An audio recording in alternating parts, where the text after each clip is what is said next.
Hey, everybody, and welcome back to the Untitled Hoops podcast. This is the podcast where we talk about basketball, mainly the NBA, and unfortunately, mainly the 76ers.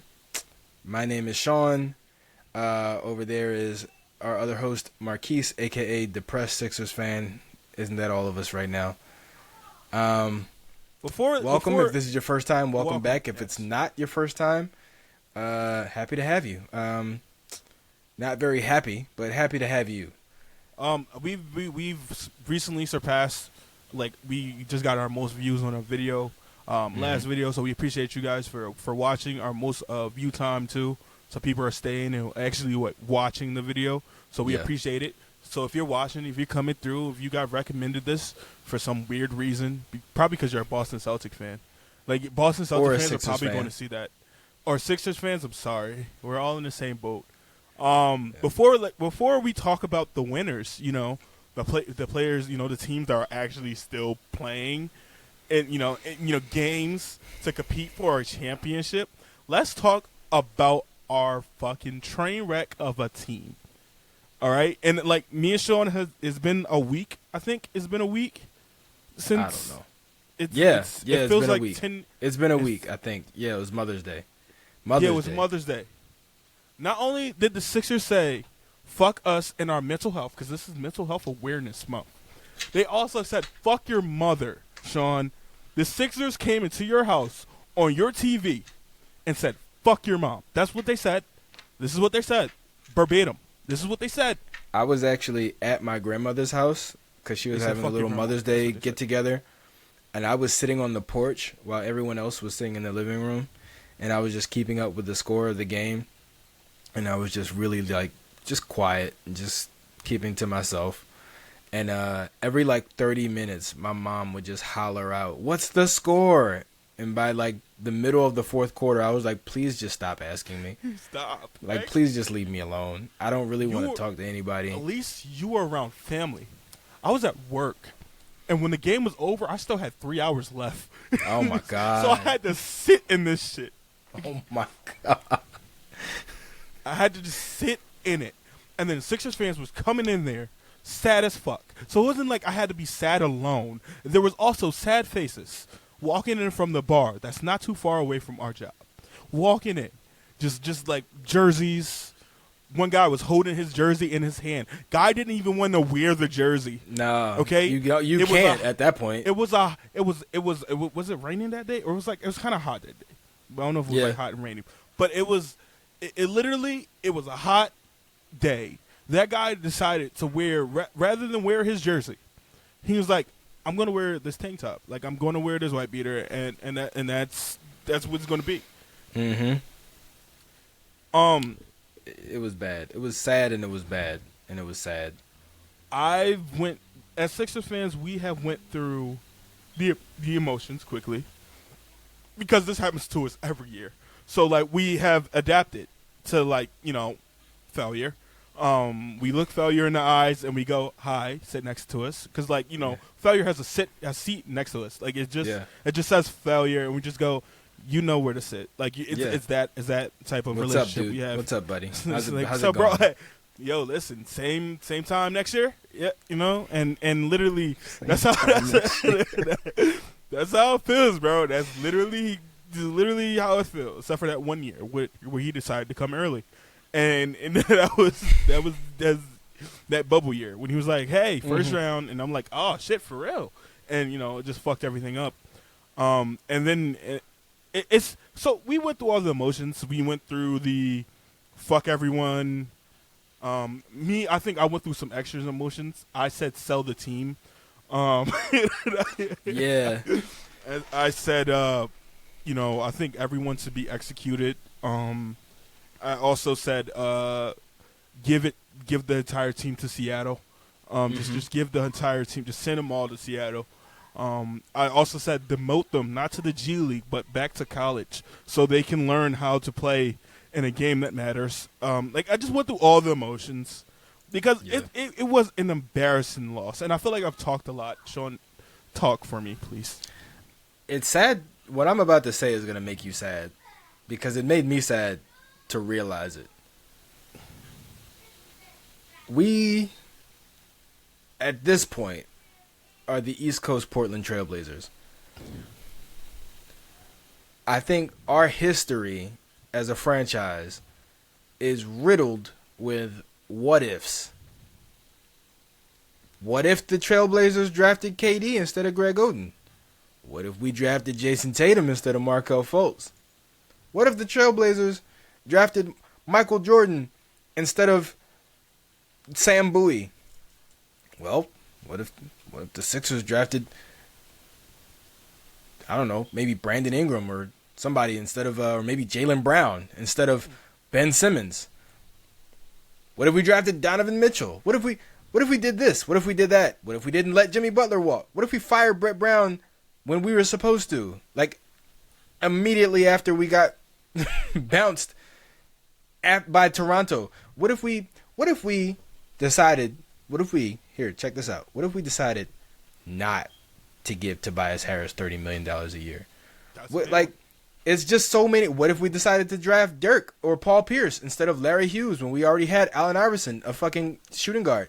It's like there's so many, throughout history, there's just so many what ifs.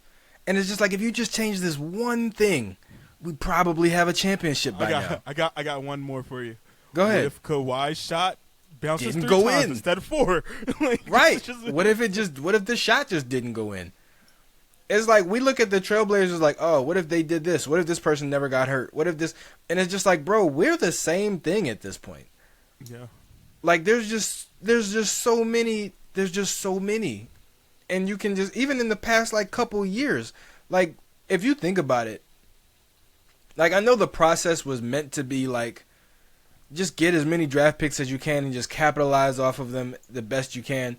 But if you really think about it, the process resulted in one player. It did. Who named it resulted in one. It resulted in one player. Now, granted, he's an MVP now, but it doesn't feel like it. It doesn't feel like it at all. It doesn't feel like it at all. It feels like, you know, when you get something, you get away with something, and then you look back at it and you go, I got away with that. Yeah, that's how I feel.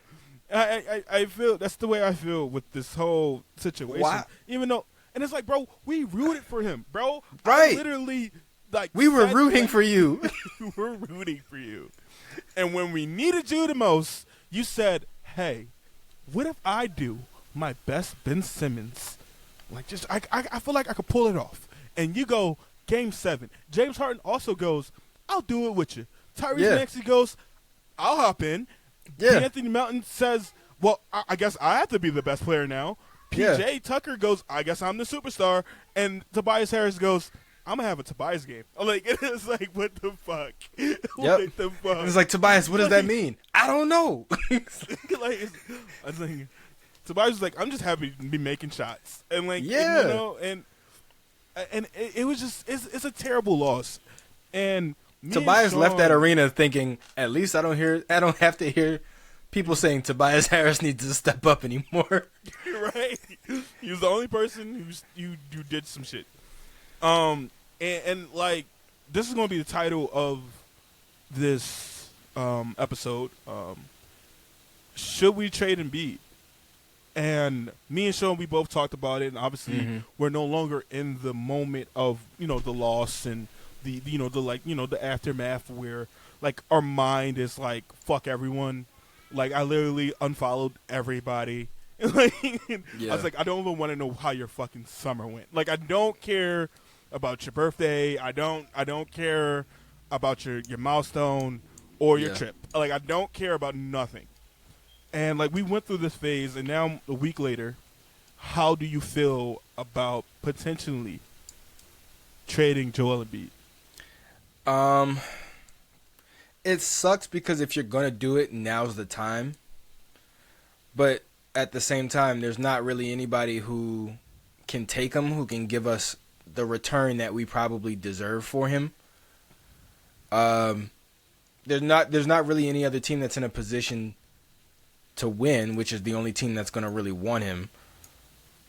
That's going to be able to give us the kind of return that we want and still be competitive afterwards, except for Miami. But the problem with that is they're winning. So, like, why the fuck would they want to do that? I think the only exception is if Miami manages to go to the finals and they lose to the Lakers again, they're going to see that their biggest flaw is not having a big. Miami's exterior, like their perimeter scoring.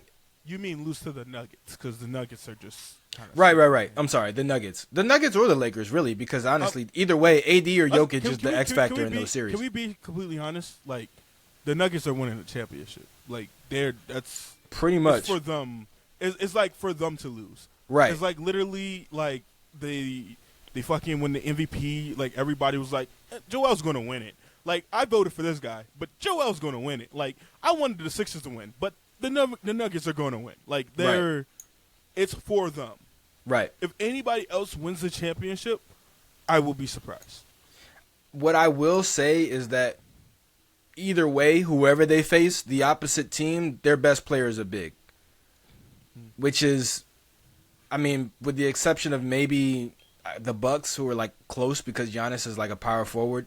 The Heat have struggled against those kinds of teams, like us, for example. Like, the only exception would be last year in the playoffs, and even then, Joel missed 2 games. So it's hard to really quantify how that series would have went if he was healthy, completely healthy for the full series. But you know, if they're going up against the Lakers or the Nuggets, which is probably going to be the Nuggets, and Jokic just tears them apart, I mean, there's only one other guy in the league who can really compete with Jokic, and that's Embiid. So if they go to the finals and they lose, that might be the incentive to make a move. Plus, we already know Embiid and Butler love each other. Butler's probably the only guy who can get Embiid motivated and get him really hyped and get him back to the sort of trash-talking, like, sort of braggadocious Embiid that we've seen in years past. Harden just doesn't seem to be that guy. He's a very strategic type of player, but when he's down, and he's kind of like, he's gone. He's already gone. Like, and what it makes me like kind of confused is, how do you see James Harden from the Houston Rockets perspective? How do you see what he just did and go, yeah, we're still going to give him the money? And it makes me kind of like, okay, so, like, how much money are you really going to give him? Because it's like, you can't, or it has to be a short-term deal where, like, or it, like, is a deal where he gets the majority of his money in the front. And then by the end of his contract, he's making significantly less than when he got in his first year. Like, unless it's something like that. And also, Harden as a leader, you got him around a whole bunch of 19-year-old kids. Yeah. And, like, what is he going to do? Take them to the clubs and put them in daycare? Like, what the fuck? Like, but not only that, 19-year-old kids who essentially do the same thing as him, which is score the ball and don't play defense. Listen. So there's not really there for me. I don't understand James going back to Houston. Like, his best bet is just play his last year in Philly and just leave in regular free agency. There has been rumors that James Harden wants to go to Phoenix.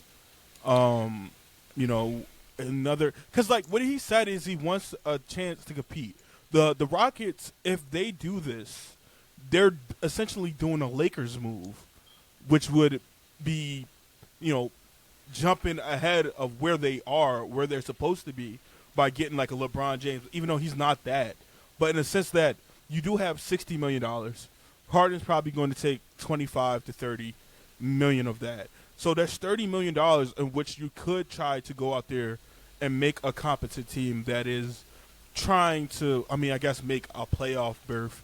And then it's like, are you going to trade your young guys to, like, you know, like, get a second guy there? Are you going to go out there and, like, sign Dylan Brooks? Like what is your real, like, expectations of signing Harden and then building around him? Or do you just want him to be what John Walsh probably could have been if you actually let him be around the team? Like, and that's the thing, that you could have done that already. You really could have done that already. But they decided not to because they wanted to rebuild. But it's like, if you and then on top of that, there's still the issue of the owner. Like, the Houston Rockets have the same owner, who, last time I checked, didn't really fuck with James or Daryl anymore. Right. So I don't know. It's just a weird situation. If he wants to retire or Rocket, that's fine. But my thing is, you still have 1 year in Philly where now is your actual time to be competitive. You're not going to be able to be competitive in Houston within the next year. So if you want to compete, your best bet is to just stay on the team that was just number 3 in the East. And then after that, if that doesn't work out, then you go somewhere else where you can be competitive immediately again. Don't go to a team that you know isn't going to do shit for at least a year. And if I am correct, the Houston Rockets don't have a top 3 pick. No, they were supposed to, but the lottery kind of fucked them. Because I know Detroit also didn't have one. It was like the Blazers and wait, am I wrong about that? It's Charlotte. It's San Antonio, Charlotte, and maybe Orlando as the top 3. Yeah, it is.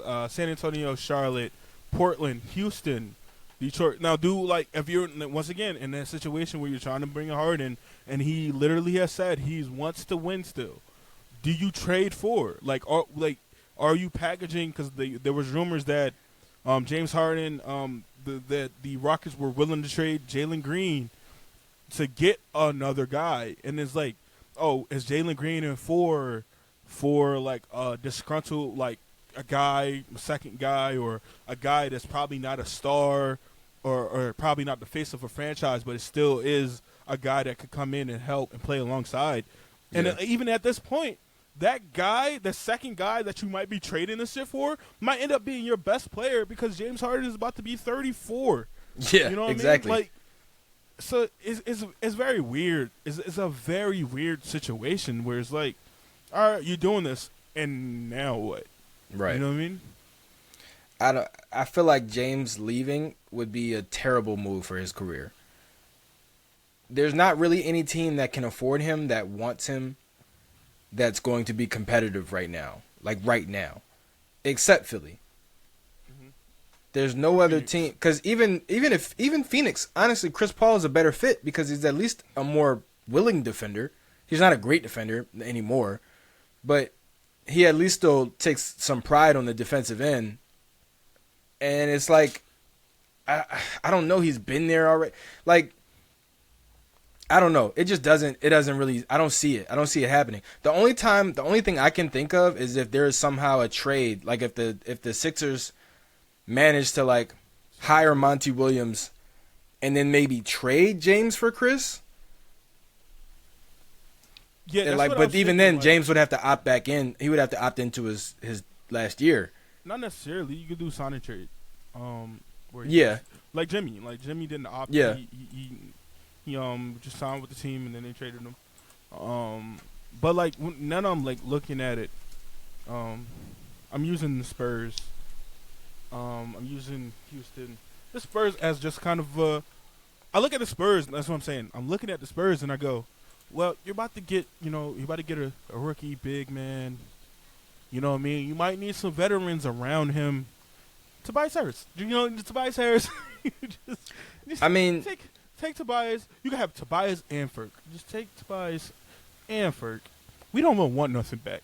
We don't even want nothing back. It's not a terrible idea. I think I remember. I can pull it up really quick. But I actually put together a trade that ended up sending Tobias to San Antonio. Give us Doug McDermott and fucking Devontae Graham. I'll take it. I will legit take it. I'll take Please.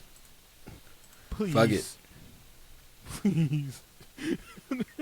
Please. Not because once again Tobias Harris was the only person that showed up for real, but also like if you're gonna lose Harden, you got like he can't because like if Harden walks, you only have $8 million in cap space. Right. You only have $8 million in cap space. So if you get rid of these bad contracts, like Montrezl Harrell, who's going to opt in. Yeah, of course. He's going to opt in. if you do a trade where like you're bringing in like probably like under $30 million, which you would with Devontae Graham and Doug McDermott, you still have $29 million in cap space where you can go out and get this. And once again, the league is in parity mode. Like, we're in parity mode. If Tyrese Maxey can take another step with Joel Embiid. Oh, yeah, that also answers the question to me. I personally don't believe you do it now, trading Joel Embiid, that is. I don't believe you do that now. I do think this is the last year, though. If you don't do nothing this year, this is over. Like, don't, even if he says, no, I want to be here, like, no. Like, bro, listen to us. The reason we were terrible during the process years is because we traded away mediocre talent and we got less than mediocre back. Yeah. If we got picks, basically. Right. If this is the last year, bro, and like this couldn't work, and I'm pretty sure in my mind I'm revamping the team. And like if you do something like this where you shading off this money, let's say they go out there and somebody who's available who's not supposed to go back to their team, who I like just straight up love, fucking Gary Trent Jr. Like just like revamp this team, like revamp the team, and go at it one last time, and then like live with the results. Like literally, that's like where I'm at as a Sixers fan going with this current regime of the Sixers. Is listen, go out there, try your hardest, and if not, listen. Process was a failure. Everything we kind of waited for and expected and wanted was a failure. Yep. You know what I mean? And I'm at a certain point during this last 6 years of us being in the playoffs, a lot of us fans has already accepted it. Yeah, pretty much. Like, I wanted us to beat Boston. We had a chance to beat Boston. We didn't. We knew Game 7 we weren't going to win. Like, we know we weren't going to win. We didn't know we were going to win. The fact that we were so close at halftime, I was shocked. Like, we knew we were going to lose. Yeah. But we also did not expect us to fucking just roll over and die. You know what I mean? Yeah. At no point should Shake Milton be playing. If he was not playing this entire time, at no point should he have gotten in. And, like, I'm looking at Daryl, and I'm going, your guy's gone. The guy that you traded 2 first-round picks for. And obviously we agreed that if that's the best thing, which wasn't the best thing, because I wanted Tyrese Halliburton and Buddy Hield. But, you know, that is out the door. That's gone now. One of those guys made the All-Star team this year. The other guy, it wasn't James Harden. Even though James Harden probably could have made it. Tyrese Halliburton could have opened you. I'm not going to talk about it because, like, we don't have it. It's not there. It's not. You know what I mean? Another what if. You know what I mean? Another what if you went to Tyrese Halliburton. Tyrese Maxey and Tyrese Halliburton. TNT. I would have called it TNT. It would have been explosive. It would have been amazing. But no. What am I? Fucking sad. I'm fucking sad. Like, I am sad. And congratulations to the Celtics. You guys are truly getting what you deserved. And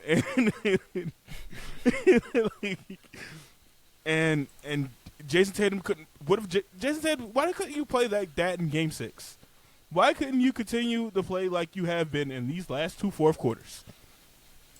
In Game 6 when we played you, like what the fuck? And remember, I said that after Game 6.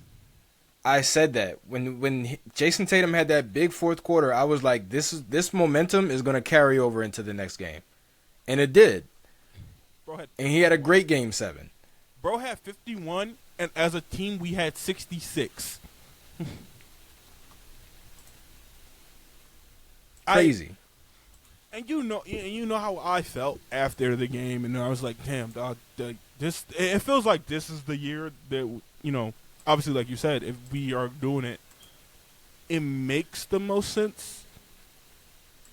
But also, I feel like next year is more of a year to, like, if we don't make it, blow it up. Because Tyrese Maxey, You bring back Tyrese Maxey. I think you re-sign DeAnthony Melton. I don't know what they're going to do with Jalen McDaniels because he wasn't playable in the series. Like, but that right there, DeAnthony Melton is only 24. Tyrese Maxey is only 22. If you want to keep Paul Reed is 23. Jaden Springer probably will actually get time to play. You know what I mean? Like, right. Like in my mind, even though I'm giving them one more year, I'm preparing for when that one more year ends up in failure, and we're going on with the next half of this. And it's crazy to think that, but like, it's also for the last 6 years I've been like, they're gonna do it, they're gonna do it, they're gonna do it, and they have it. And not only have they not done it, they've lost in the most horrific fashion. Yep. Every single time. And it's like, at a certain point, it's just like, what am I doing? You know what I mean? As a fan, it's like, what am I doing being a diehard of a team? It's like a toxic relationship. And I'm giving everything I have, and you're going, but you knew this, though, right? You know, I caught you cheating, and like, I open up the door, and you go, well, I did it before. I don't know why you expected something different. And it's like, this time, you know what they say, the sixth time is the charm. And this time is like, all right, bro, listen, it's kind of over. But I'm also giving them one more year. It's over this time, but, you know, you got one more year to impress me. And it's crazy because as a Sixer fan, I feel like we all are in this mode of, what the fuck have we been doing? Yeah. And it just seems that every time I feel a certain way, the opposite shit happens. I'm not going to say it because I feel like if I say it, then it won't happen. Because I've been 0 for 4. Like, every team I didn't pick to make it in the conference finals made it. Yeah. So I'm not going to say I think I'm going to retire off predictions. Well, real quick, let me share my screen.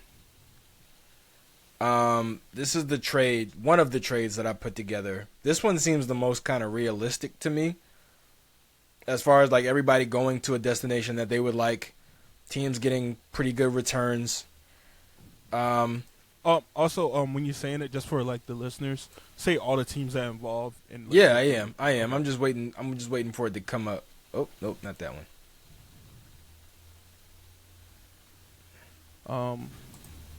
Hold on. You want Steam? That's what you're doing. You're playing little games, huh? There we go. You're playing games to erase the fact that the Sixers lost. All right.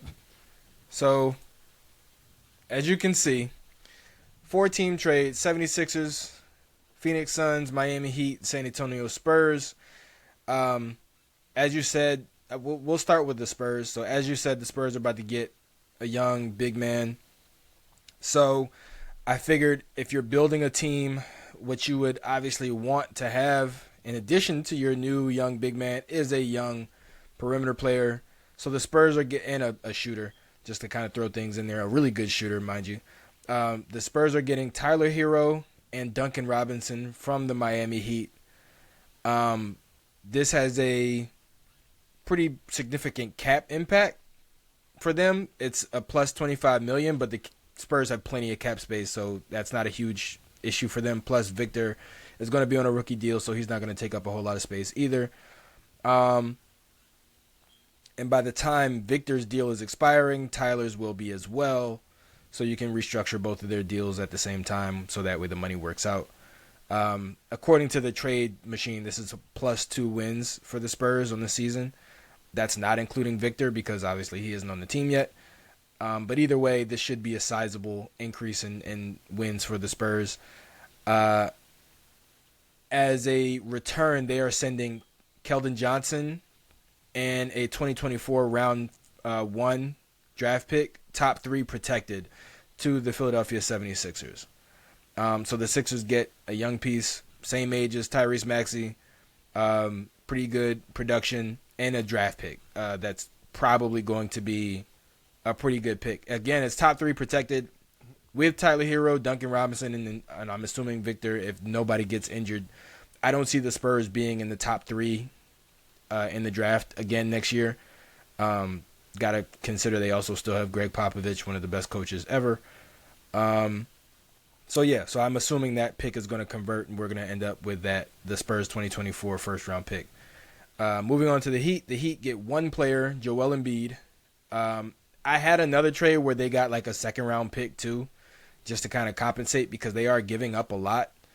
However, no, they don't get no second-round fucking pick. You got the best player in the trade. Right, but there's two factors to this. They got the best player in the trade. They got Joel Embiid. They're giving up Duncan Robinson, Tyler Hero, and they're also sending Bam Adebayo to the 76ers and a 2023 first round pick to the 76ers as well. However, in addition to getting Joel Embiid, if you look at the cap impact, this cuts $30 million off the Miami Heat's cap, which is pretty significant because right now some of their best players are a little older. Not a whole lot of like super big cap impact. Tyler Hero and Bam Adebayo were 2 of their highest paid players. But also Kyle Lowry is making a pretty good amount of money, and he's 37 years old, I believe, or 38. So like, you want to find some way to make that money back, and this gives them the money to basically go out and sign another All-Star. I just personally believe there's no way you get a pick back when you get in the literally MVP coming off his MVP year. Pat Riley, he watched that last series and he's going to be like, I don't know if I want to give up all that for a guy who basically quit. Yeah, there might have to be something in there to sweeten the deal. I also know Pat Riley if he has a chance to get Joel Embiid, he's not going to give a fuck. Maybe. I mean, yeah, you're probably right. And I'm sure Jimmy will be in his ear too, like, no, he needs to be here. He needs to be in this culture. It's gonna work out. So there's that. So Miami Heat get Joel Embiid. They give up 3 players and a draft pick, but they also cut $30 million in cap so they can go out and get some talent to replace those guys. Embiid replaces Adebayo pretty much by himself. But, the Heat are already doing what they're doing right now without Tyler Hero, so I don't know if that's a huge hit for them. He's a big part of their future, but still, they want to win a championship. I would say so. That losing him is a big thing because Max Strus, you have to pay this year. Right. Vincent, you got to pay. Like, these guys are coming off. But remember, as part of this deal, the Heat are getting a significant amount of cap space. Like, they're clearing a significant amount of cap space. So they can bring all these guys back and maybe get somebody else as well. Okay. Now the Phoenix Suns, this is basically a player for player. They are getting James Harden for Chris Paul. This would essentially just be us getting Chris Paul for just the last 2 years of his maybe NBA career. He's 38 years old, and he's making $30 million. There's no way he makes this kind of money ever again in his career.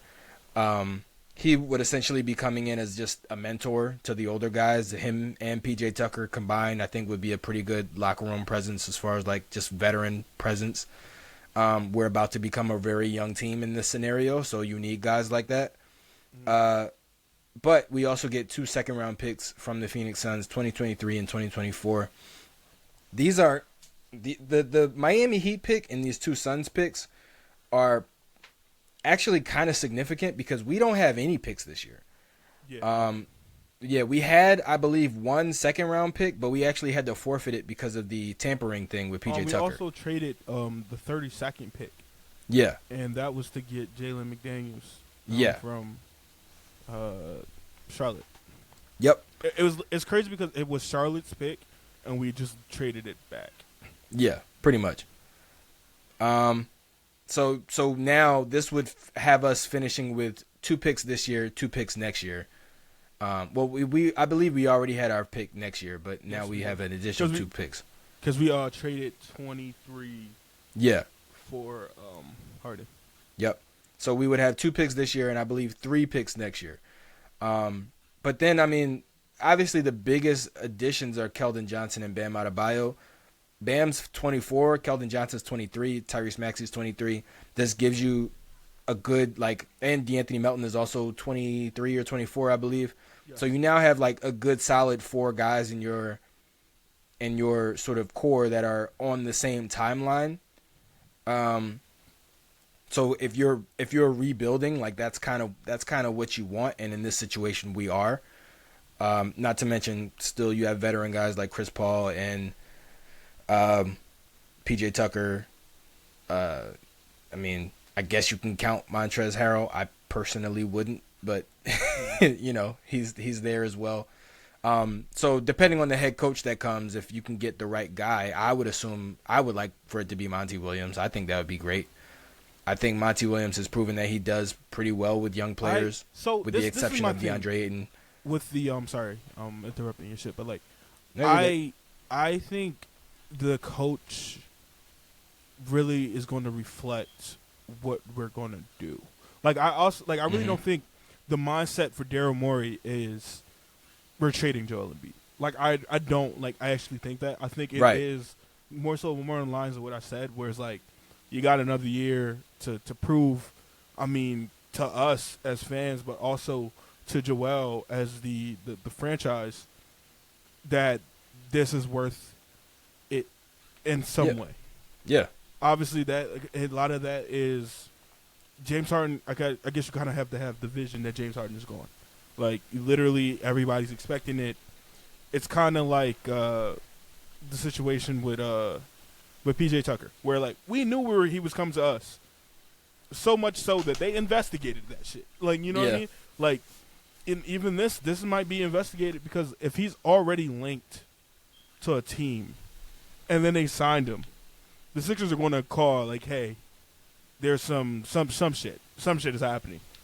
You know, even if it was rumors that he wanted to go there, this shit's kind of crazy how they're automatically you know what I'm saying? Especially if they start doing trades where like they're making room for him or like trying to accommodate him in a way. And it also puts me in the thought process that if James Harden does go to the Rockets, obviously he can just walk. You know what I mean? They're in a situation where they can just sign him. That possibly it's a signing trade because he probably wants PJ Tucker to go with him. You know what I mean? And something like that. I don't think PJ Tucker's that way, in a way that, oh, James is not here, I don't want to be here. I don't think he's that. But like in a situation where like that kind of makes a little sense that he might want to go with his guy. Yeah. So which would have to be a signing trade definitely then, because PJ Tucker is on contract with us for the next 2 years. So that is also an option out there. Also, like with your trade, I obviously that's if James wanted to go to Phoenix, but like I just think, you know what I mean, in that trade you cut out the middleman. The hypothetical trade that you cut out the middleman, which is the Phoenix Suns. Harden walks to Houston. We find a way to like, you know, trade Joel, and I think Tyler Hero and Bam and picks come back to Philly, and I do think the lineup of Tyrese Maxey, Tyler Hero, I do think in that scenario, Bam. You kind of need at least a playmaking forward. Yeah. Like somebody who can be like a point forward, because like Tyrese is not much of a playmaker. Tyler Hero is not much of a playmaker. Bam has those abilities, but like how much are you going to put on Bam? And the whole thing of trading Joel, the whole concept, I think the biggest picture of trading him is also making sure that this team is still a playoff team. Because we do have a lot of picks out there that are unprotected. So it's like it'll suck if we're trading this guy for damn near nothing, and we also don't have our picks. Kind of like the Brooklyn Nets situation, where like they couldn't afford to tank because they're not even getting their picks. Right. So like to make sure like this team, just like that, is back in the playoffs. Also for take a revenue of obviously they want to make their money, Mm-hmm. but like so let's make a thing. We made it without Joel. You know what I mean? We made some trades and some trade ideas without Joel. I really think that we go into next year with the Joel. What do you do this offseason? Obviously, we brought up James is going to walk. That frees up cap. Tobias Harris is probably gone.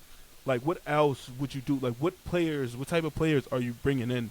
Because this is a weaker free agency class in terms of there's no superstars, there's no real guys that move a needle, but there is like a lot of fit pieces in this free agency class. So, I think I remember before we were talking about Tobias Harris. Like, if you trade Tobias Harris, you're going to immediately look for another Tobias Harris. Mm-hmm. I think, in all honesty, you need guys who are going to be wing players who are going to be able to shoot from the perimeter, but also play lockdown defense. As far as like who the free agents are, I gotta take a look at it, but I'm pulling it up now. Russell Westbrook, no. Chris Middleton, he's not leaving. James Harden, no. Kyrie Irving, hell no. D'Angelo Russell, no. Like, there's really not a whole lot of guys out there. I mean, Harrison Barnes, not quite a lockdown defender, maybe, but I mean, Jeremy Grant could be a good option. I personally, so I'm gonna look at the same thing, and I'm probably gonna try to make moves a little bit. So I think Jeremy Grant and Jay Crowder are probably two of your better options as far as like guys who are gonna come in and be able to just fit immediately. Mm-hmm. But there's also guys who could come in and be like they could play a specific role. Yeah. Like Victor Oladipo or Dario Saric, like they're not superstars necessarily, but they're good depth. VO might be out all next year. Oh, right. I forgot about that. Damn. So, like, what I'm looking for is if you could bring in Harrison Barnes on a contract where it's like $15 million a year, or like around there, that's a good deal for him. Like I said, I've thrown this out there.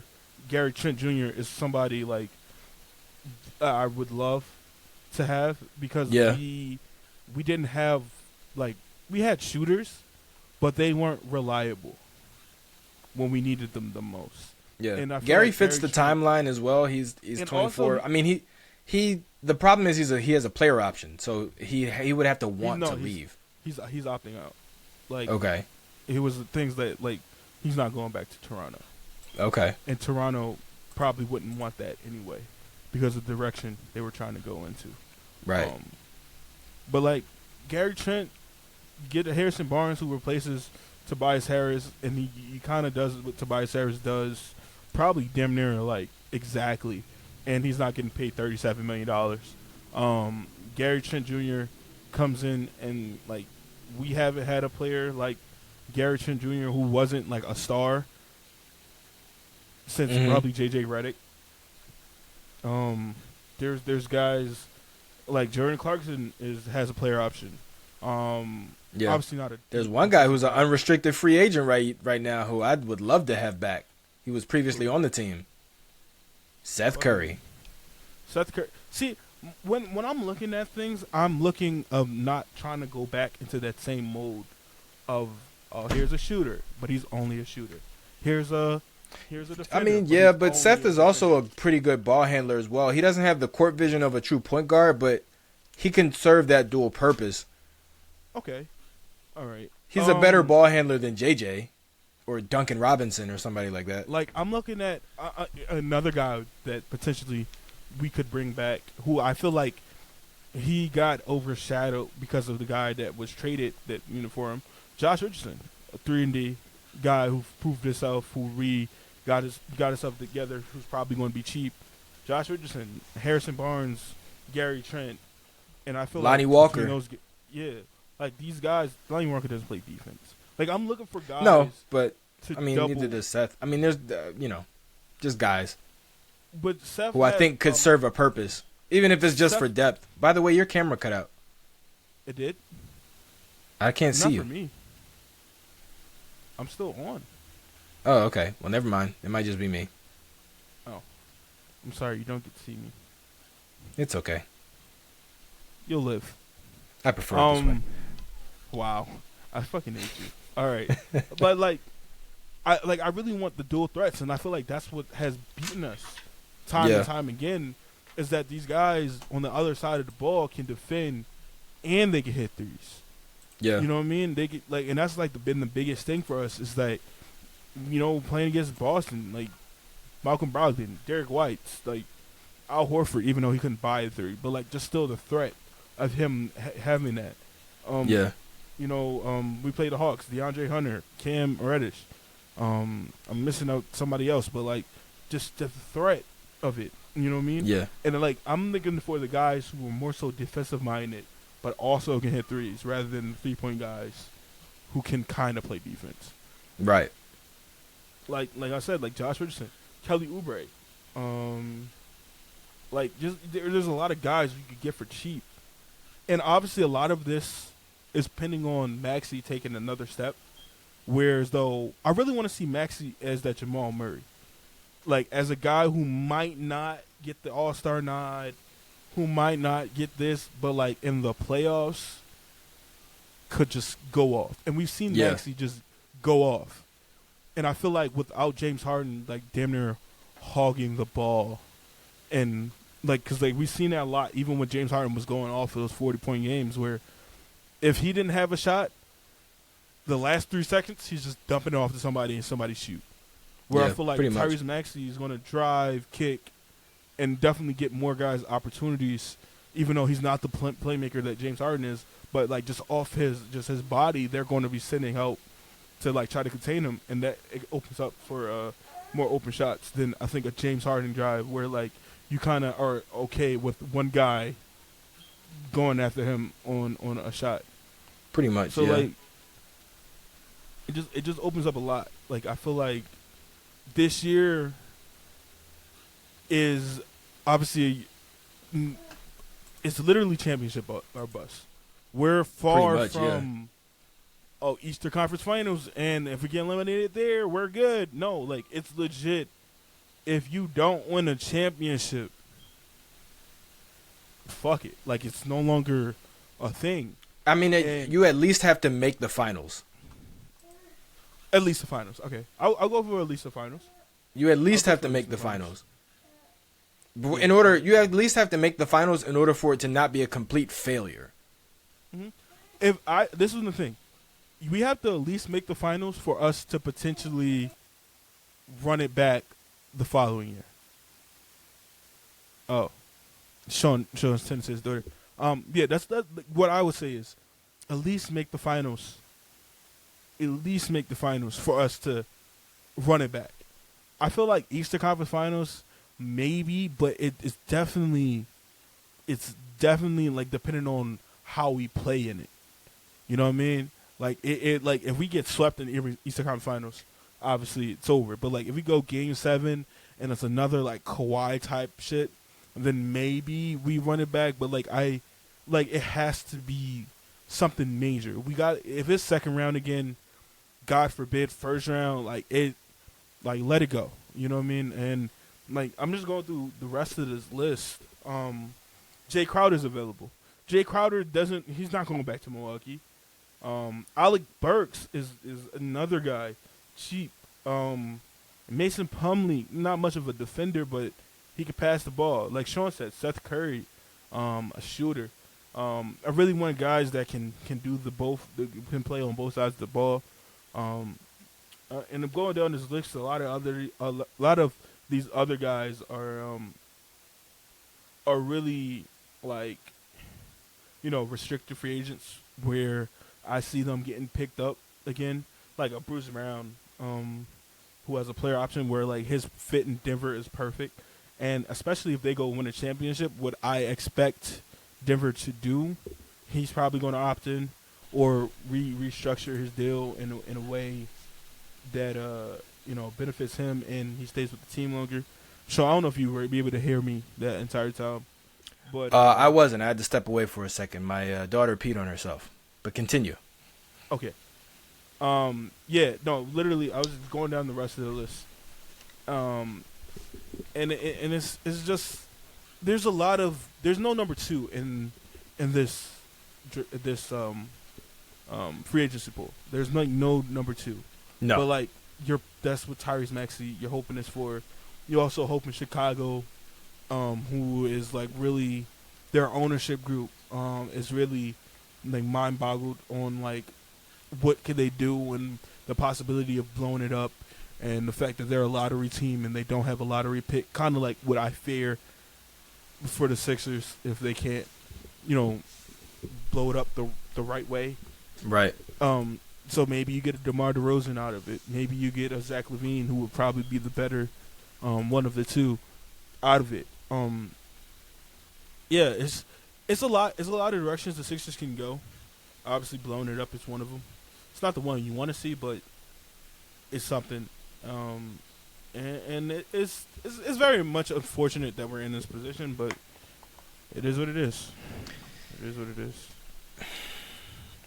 Do you want to talk? I'm still holding out a little bit of. I don't even want to say hope, but I still just have the feeling that James just opts back into the last year. I just don't feel. I feel like the whole Houston situation, like, bro, it's not going anywhere. Houston's not like you know what I mean. Like, they're gonna be there next year. They're still gonna be trash. They're still gonna have a whole bunch of money. Like, there's no reason to go now when you still have an opportunity to be competitive in Philly. It just doesn't make sense. They're already saying he's planning to opt out. You know what I mean? So it's like, listen, at a certain point, it's like, if you want to leave, like, it's a difference between Joel wanting to leave and James Harden wanting to leave. Like, Joel can literally go, I've been through fucking everything, and we didn't do it. James, right. You were one of the reasons why we didn't. Yes, you won those 2 games. Yes, you were amazing in those 2 games. But those other, other 5 games, you weren't there. Yeah. You know what I mean? You weren't there in one of the games where, like, you kind of was more so the point guard and you didn't have that amazing show and we still won. But, like, that is a whole bunch of games where, like, you were so bad that those other 2 games, it's like literally not even that they were evened out. Like, that shit was all the way down here. Like, you know what I mean? Like, and like, just the accountability. And it's crazy. Another year we're using this fucking word. The accountability is, I fucked up.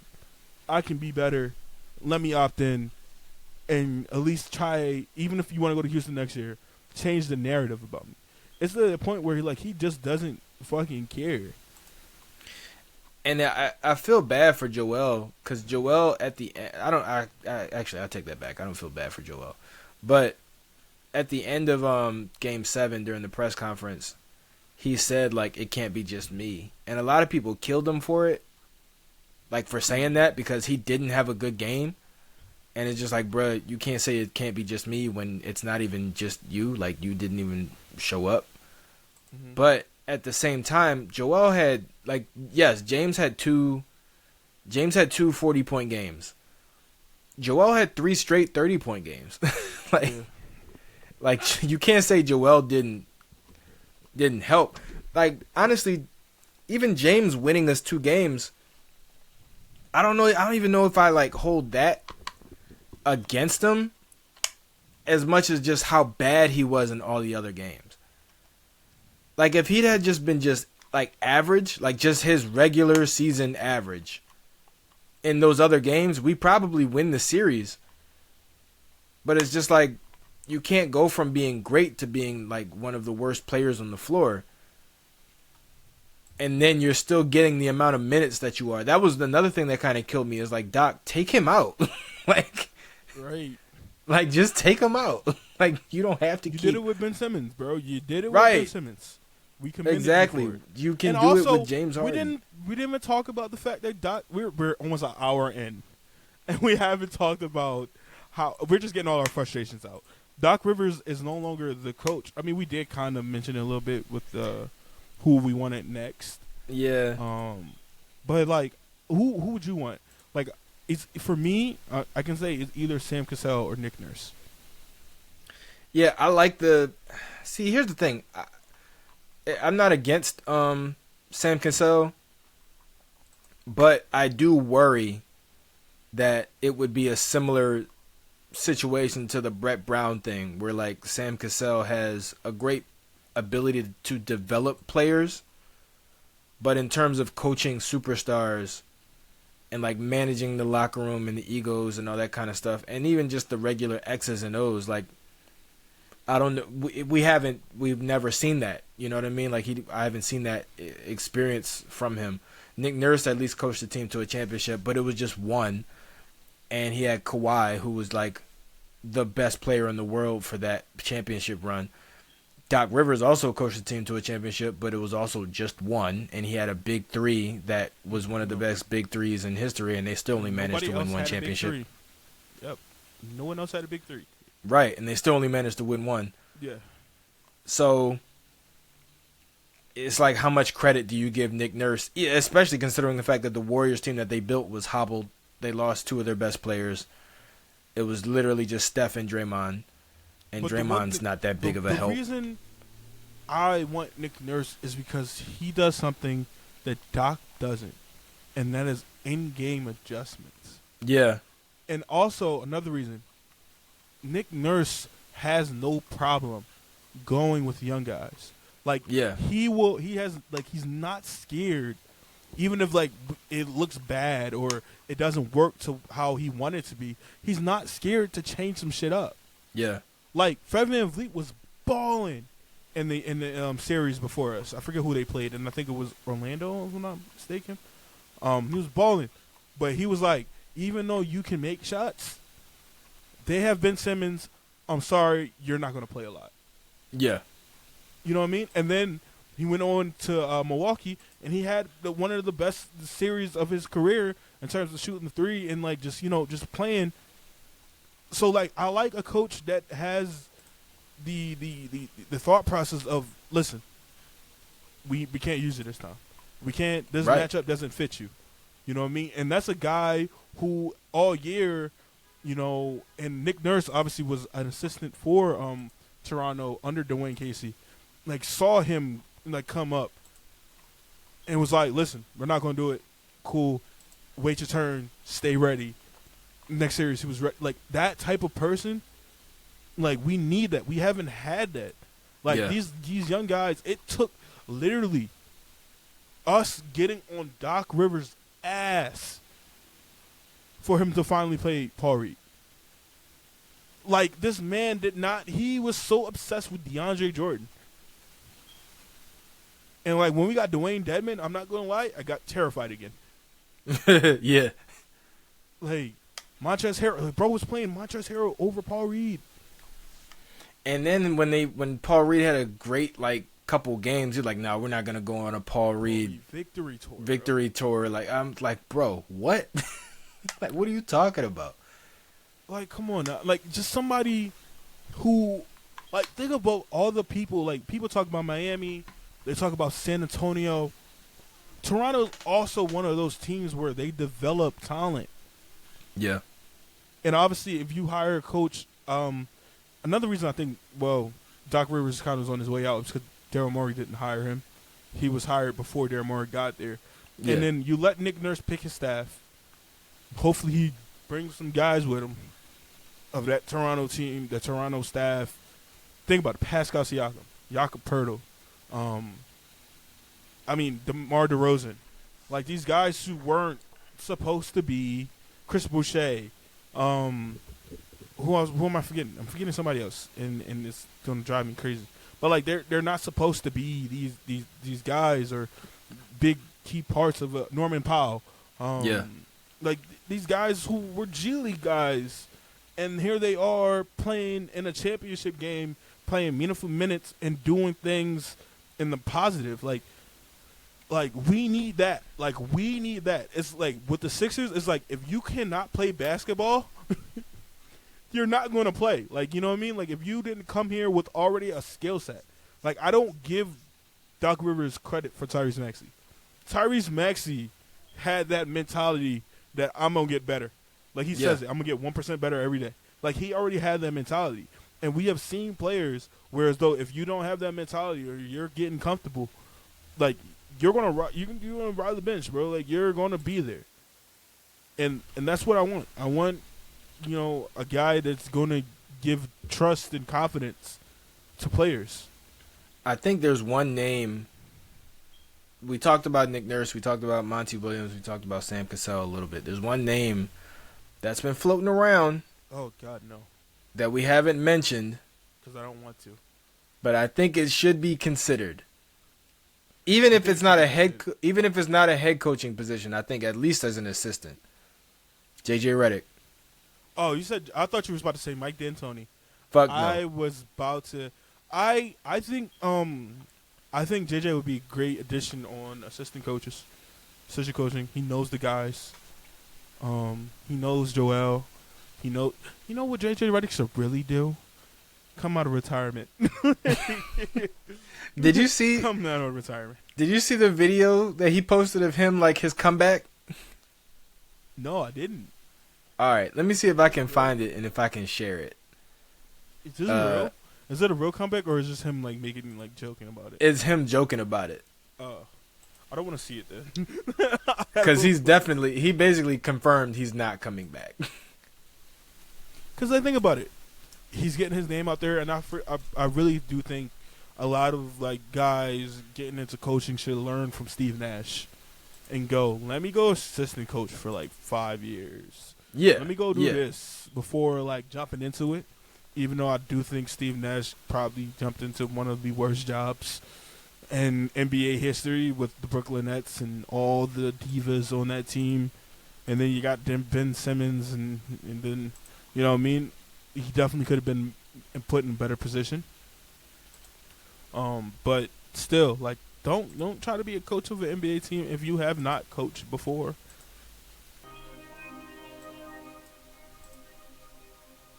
Can you hear it? I tried golf. Yeah.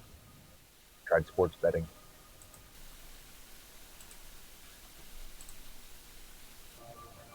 Fucking with Stephen A. I just can't scratch it. I need to compete. I need to win a championship. You know, one last push. One last dance, if you will.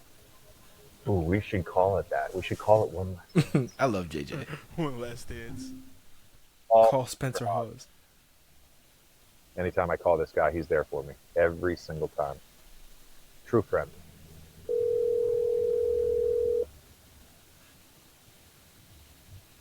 I'm not going to pick up this motherfucker. Who else could I call? He always answers. Game time.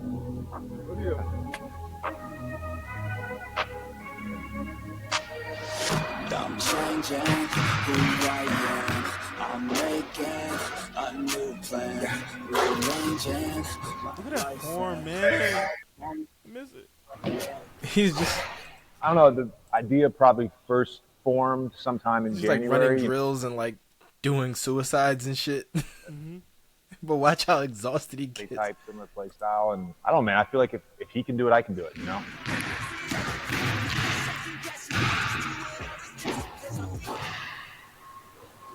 Man, I live in the gym. Not like every day, but like a few times a week, usually. Not on the weekends. And I've been golfing a lot in the summer, but this is no shit, man.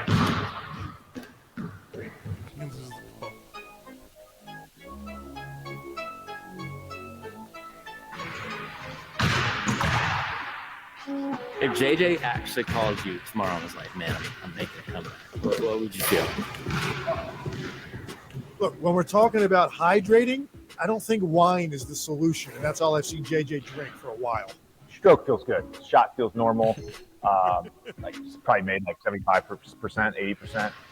He's making a comeback for the playoffs. He could have guarded me 3 years ago. Court seems a lot bigger.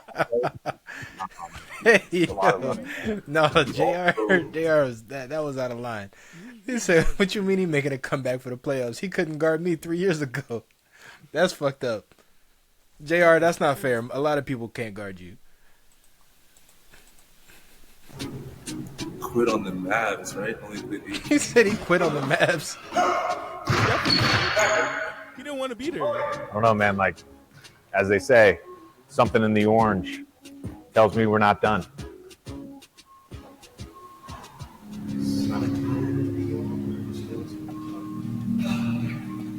The courts get bigger.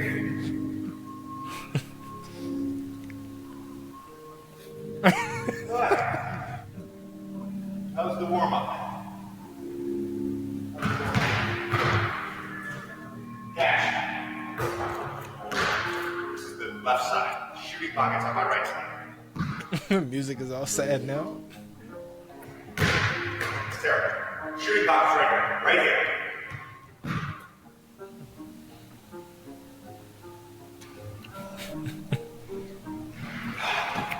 Still do that,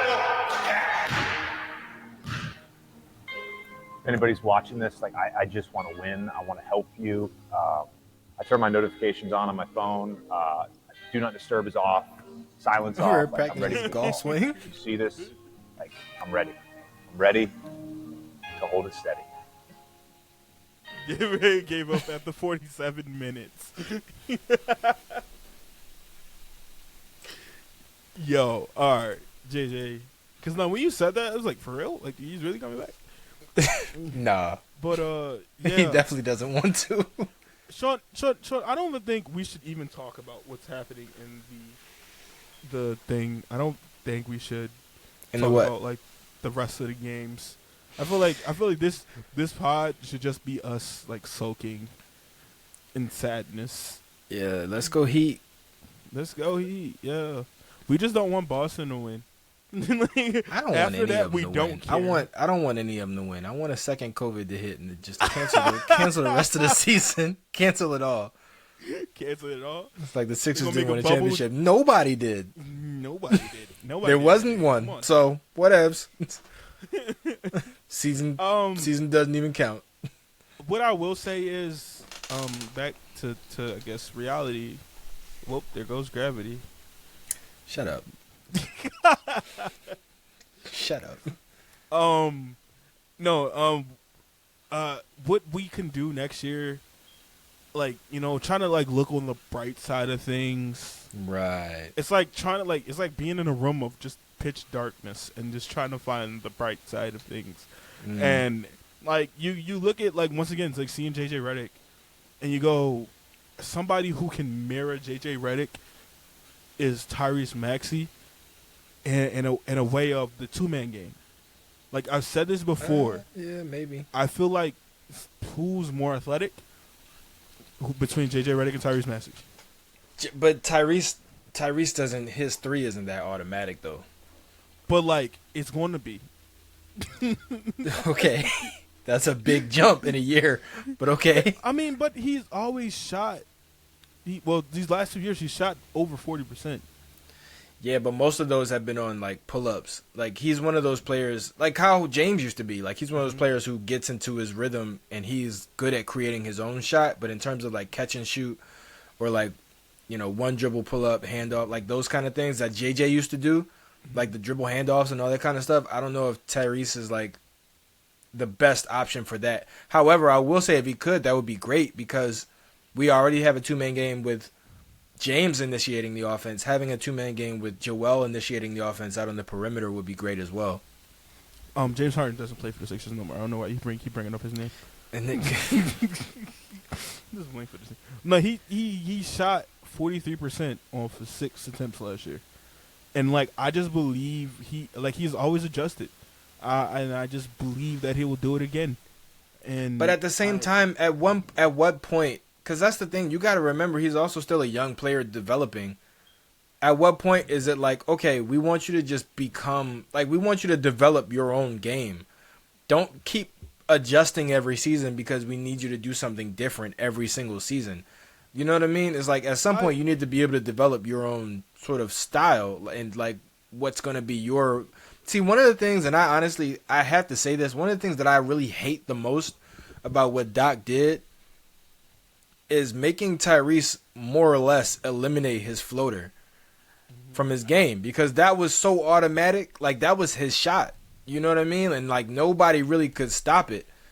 There was just times where he shot a floater where he should have just went for a layup or just should have stopped and did a mid-range jump shot. And I get that. But at the same time, he just doesn't put it up at all now. And it's just like, you keep asking him to adjust, but at some point he needs to develop his own game. And I felt like that could have been a huge part of it. I do feel like next year, obviously depending on what we do, next year will be a big year for him in terms of freedom, having the ball in his hand. And like, even like last year, I've said on the pod before, like in close game situations, I feel the most comfortable when Tyrese Maxey has the ball and then everybody else on the floor. Like, I feel the most comfortable because he is a triple threat. Like, he can shoot the three. He can shoot the mid-range. He can get to the rim. And all those other guys can, too. They can't do it, like, just like that. Where, like, he's at the three-point line and you blink and he's at the fucking rim. Like, they don't have that. And, like, with Joel on the floor, it draws so much attention to him where I feel like he can just do kind of whatever he wants because there's forever at least two eyes on Joel, whereas though they might just like live with it. And I feel like if they constantly live with it, he's going to become more confident in those moments. And like before you know it, it's no longer him just doing it. It's like him becoming it.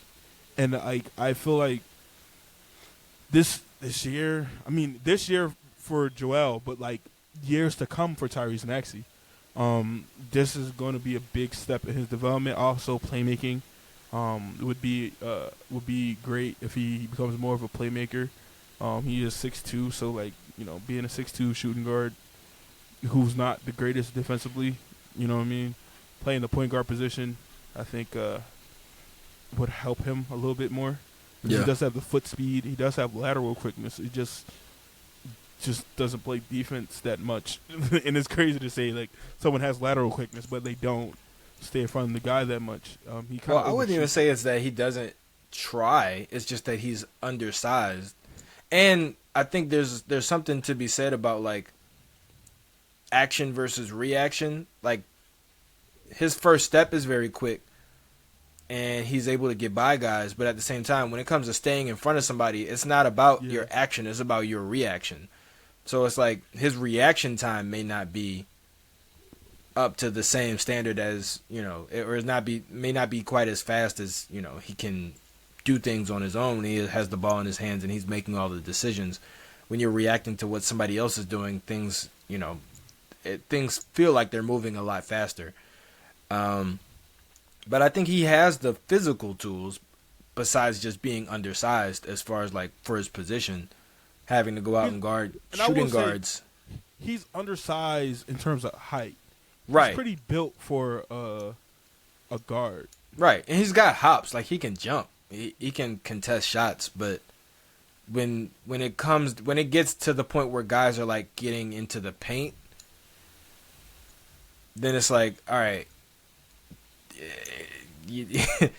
it's like Tyrese Maxey isn't the hardest guy to shoot over. You know what I mean? He's not.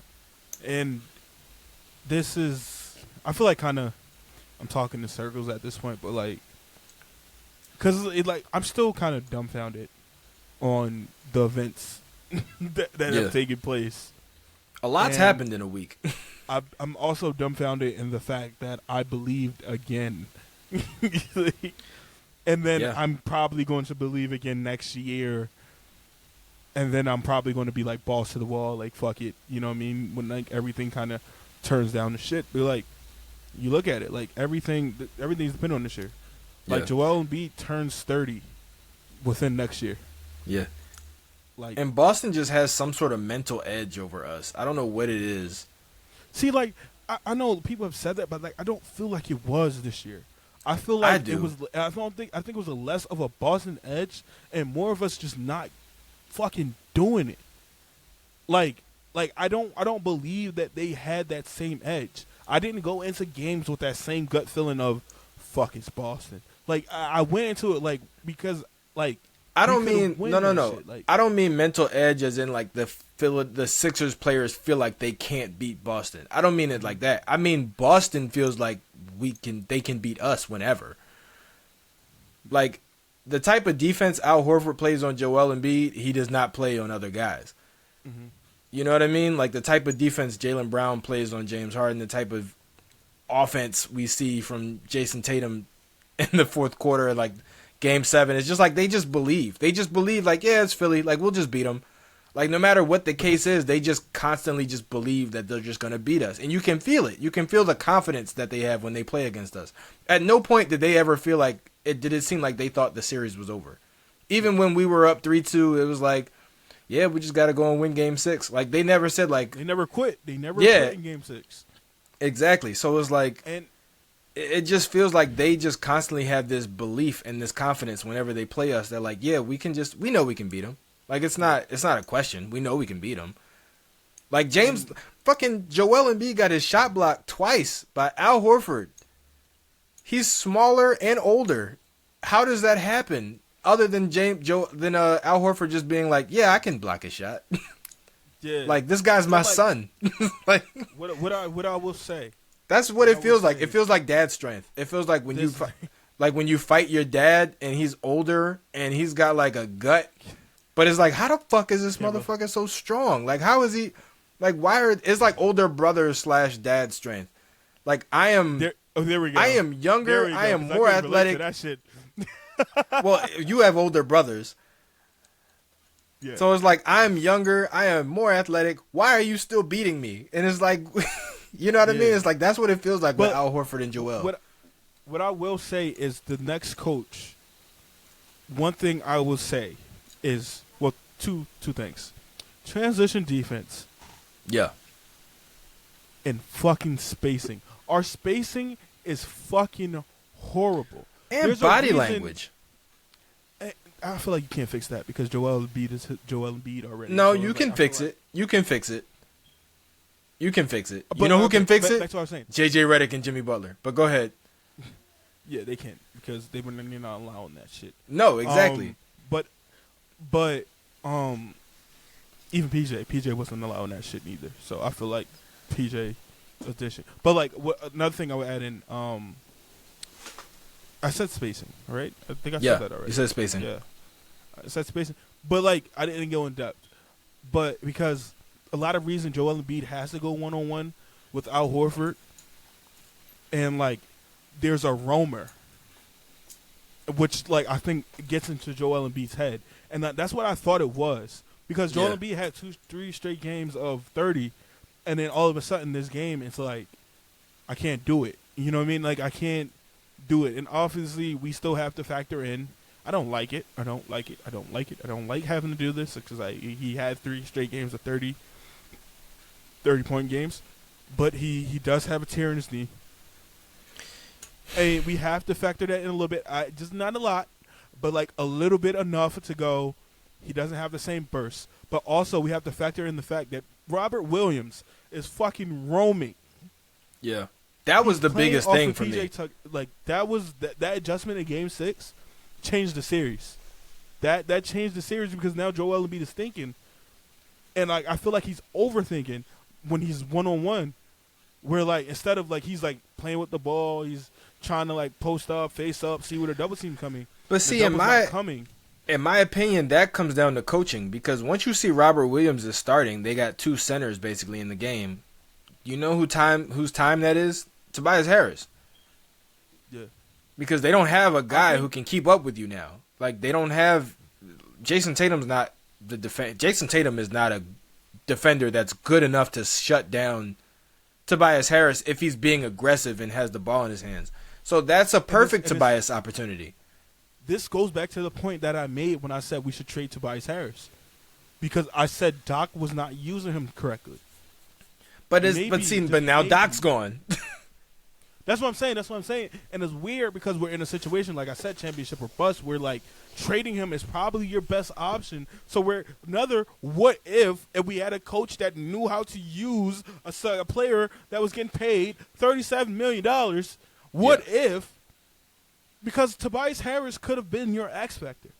And it Like, doesn't he make could've sense been- because Tobias Harris had the best year of his career with Doc Rivers. Right. You know what he It's like, can do. You Doc coached saw- him before. he was You've like- seen what he can do. Let him he fucking literally- do it. He was literally like, we have Joel Embiid, we have James Harden, we have Tyrese Maxey. We just want you to stand there. Like, we just, and then on top of that, you're putting PJ Tucker in the dunker spot. Oh my When God. Tobias Harris is 6'8" and can actually dunk. You put somebody in the dunker spot that can't dunk. Like, I don't get it, bro. I don't get how you put somebody in the dunker spot. He The gets name way of it. he gets way too caught the up name on of it. positions. He gets way too caught up on positions. That's all it is. He's like, "Oh, PJ's a power forward. All right, you go in the power forward dunker spot." But it's like, "No, bro. He's only the power forward because Tobias you're like, bro, look at them. Look at them. Look at the guys. Look at their height. Listen, look at their listen. like, bro. Why Like- are we doing this? It's the dunker spot, Sean. Sean, it's the dunker spot. Sean, it's I know. the dunker spot. I know. He can't fucking dunk, Sean. He can't dunk. He can't dunk. Like, I don't know what more to say. Like, I know you probably don't watch the Rights to Ricky Sanchez, but Mike Levin on the Rights to Ricky Sanchez, he goes with Paul Reed. He goes, his fucking nickname is basketball. Why aren't you playing him? Like, why aren't you playing the guy who the sport is named after? Like, why aren't you doing it? Like, and that's kind of how I am about PJ Tucker and the dunker spot. Like,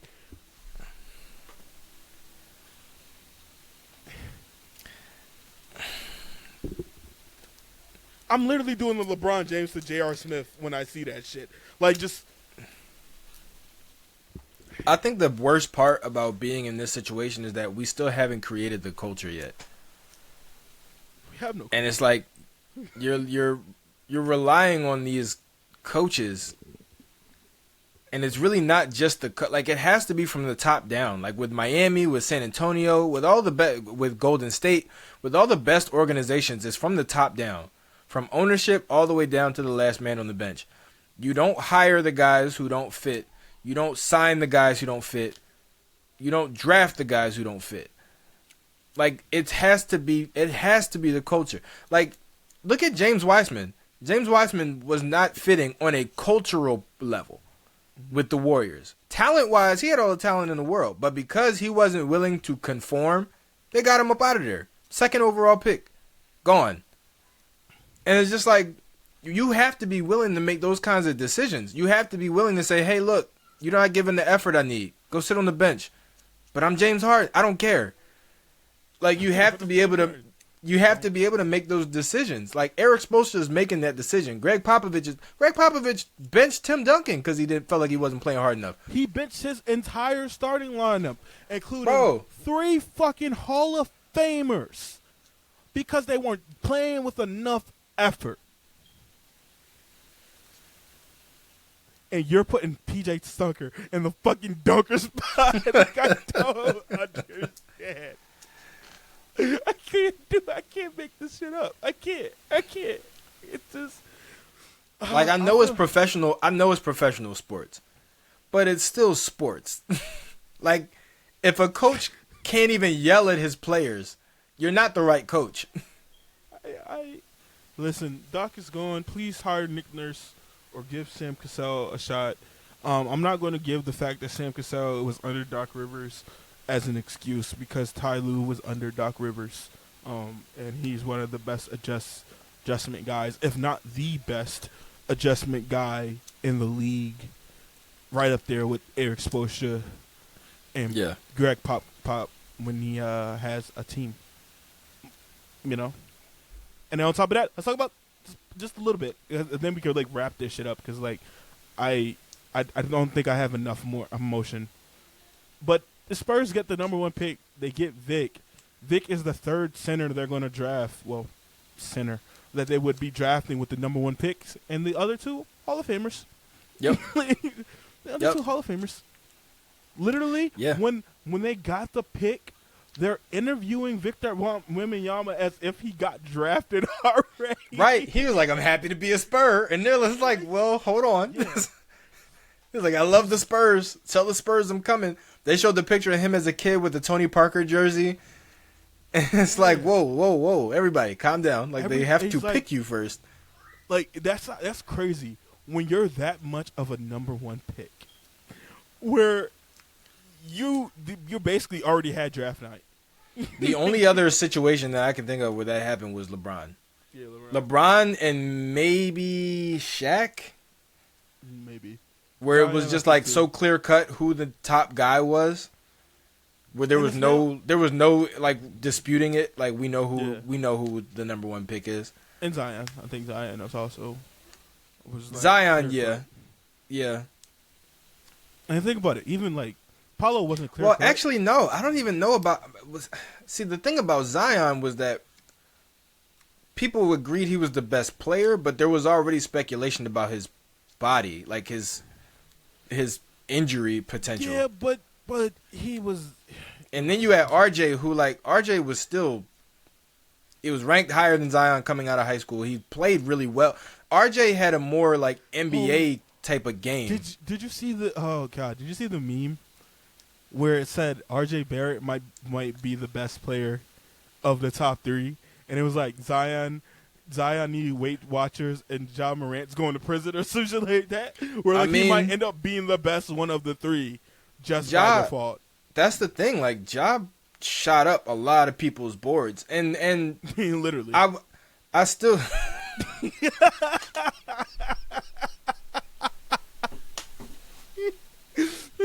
Literally. Hey, yo. Hey, that was. Hey, that was completely unintentional. Bro. That was literally like I put up a shot and you just caught it and dunked it, and I was like I wasn't even trying to throw you a oop, but that was a perfect alley-oop. I want the assist. Like, nigga, I was trying to do something. You fucking. Oh my God. Oh my God. Anyway. My cheeks hurt. The ones in your face, right? Well, anyway. No. John. All right, we getting way off. We going left. We gotta bring it back. Oh man. Ja Morant again because of Zion like blowing out his fucking shoe and like messing up his leg and just being as big as he was, moving the way he was. Like people already had speculation like, bro, he might not last too long. And meanwhile, you had Ja Morant who was like acrobatically doing the same shit as Zion. Would you say it was situational? Plus he could shoot. Huh? Would you say it was situational? Because the Pelicans weren't supposed to get no, for sure. The Pelicans were supposed to get the 7th pick, but jumped up to number 1.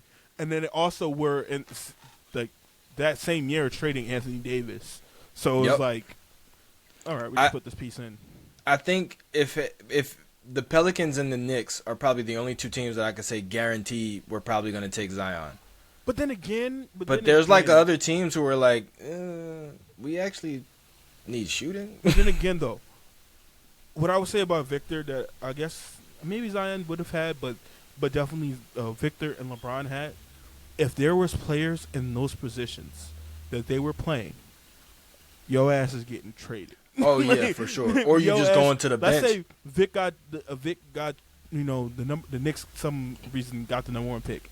Mitchell Robinson, your ass is out of there. Like you know what I mean? Like if you wasn't a superstar, like that's the only reason I could see that you were a superstar at a position. Like the Sixers probably don't draft Vic. The fucking Nuggets don't draft Vic. Right. They probably do on some real weird shit because that probably could work. I don't think they would. I don't think they would because they already tried that with Jokic and Nurkic, Don't get me wrong. Victor is different obviously player. projected to be a much better player than Yusuf Nurkic. But I'm saying they sort of tried the two center thing. Bro might be a And- 7'4" fucking small forward. I don't know about that. The Spurs are saying they give him free range. Like, he has no position. They're just going to fucking play him. No, Pop not doing that. I mean, Pop, yes, they'll just play him, but at the same time, free reign, like, no. Pop gonna be like, hey, this is what I need you to do. And this is what you're gonna fucking do. It's not gonna be like, oh, well, I want to handle the ball on the perimeter. It's like, yeah, okay, but you're 7'5", so get in the fucking paint. Like, Get in the fucking Pop's Pop's not gonna be like, yeah, if you want to shoot it, just shoot it. It's like, nah, bruh, we trying to win. But, yeah. I feel like I have nothing left more to say. Me either. Wrap it up. Me son. either. This sucks because honestly, if the lottery hadn't happened yet, I would even maybe suggest trading Embiid to the Spurs for their pick. But now that they have the number 1 pick and they're getting Wemby, it's like, we're good. We don't want that old motherfucker. Right. We don't want that old, always hurt, crybaby ass, don't get no Motherfucker effort. Don't got knees no more, bro. That Yeah. nigga don't got knees no more. Right. So it's like, We over here talking. that's not happening. People got to understand we're just trying to be happy. Like, these jokes are just us trying to grab on to some sort of happiness. Yeah. Like, Joe, we Because still love you, but you gonna get it for the next couple of weeks at least. Yeah, bro. Until, like, preseason of next year. Yeah. James, we don't even love you yet. So just We don't. And we don't won't. come outside. Shave your beard.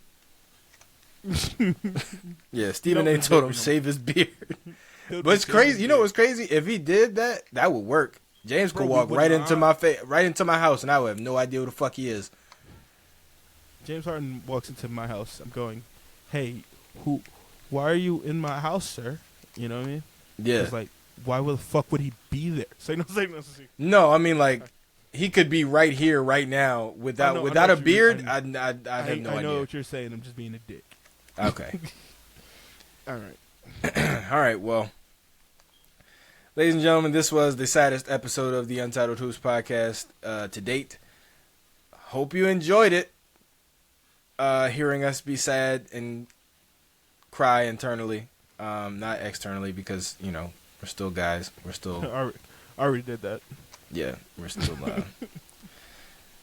we still have some dignity. But anyway, if you enjoyed this, make sure you hit the like button and subscribe. Hit the notification bell if you're watching on YouTube. If you're listening on Apple Podcasts, Spotify, Google Podcasts, add us to your favorites. And make sure you follow us on the socials, Instagram, Twitter, I believe, yes, TikTok. Yeah, I'm definitely taking some clips from this episode. And Yeah. And also go ahead and head over to the website and see some of the other episodes of this podcast or any of the other podcasts that we've posted and some of the other cool stuff that we got going. We got a cool set of merch in our store that you can check out. Get yourself a t-shirt. We got Low Lights merch. We got Black Flag merch. We got a whole bunch of stuff. More stuff coming soon. Marquise, do you have anything else to say to close with? Go pray Heat. for us. Yeah, pray for us. Pray for us. I'm not even religious, and I'd appreciate it. Goodbye. And let's go Heat. Let's go Heat. Anybody but Boston. I mean, even if Boston wins, at least we lost to the champs. I don't know. No, Everybody always says that, but I don't know if it actually helps. I I don't know if it helped with Toronto. It Because didn't. Toronto only won because we have talked about this already. I'm not. Subscribe to the YouTube because you're probably watching it on there, and we will see you. If not, we're already dead. Good night, America.